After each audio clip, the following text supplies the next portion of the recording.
আসসালামু আলাইকুম।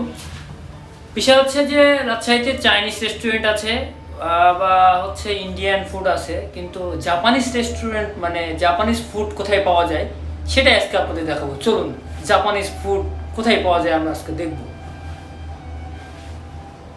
আজকে আমরা যে জিনিসটা ট্রাই করবো সেটা হচ্ছে ফ্রাইড কর্ন মাকি। এটা হচ্ছে জাপানিজ একটা ফুড। এটা আমাকে ভালোবেসে যে শেফ, সে নিজে আর কি আমাকে দিচ্ছে খাওয়ার জন্য। আমি এর আগে কখনো এরকম ট্রাই করি নাই। তো এটা হচ্ছে লাঠি আর কি, চপস্টিক। হ্যাঁ, এ দিয়ে খাইতে হয়। সো প্রথমে আমরা একটা জিনিস ট্রাই করি, এটা। আর এটা হচ্ছে সস।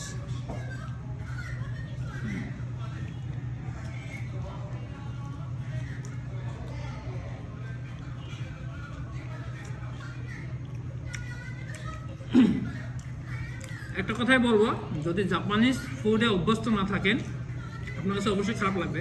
তবে যদি জাপানিজ ফুড খেয়ে থাকেন তাহলে আপনার কাছে অবশ্যই ভালো লাগবে। ধন্যবাদ। এরকম ফুড পেতে চাইলে অবশ্যই আপনারা ইয়াতে আসবেন। ইয়াতে এরকম ফুড আপনাদের জন্য available all time. Thank you.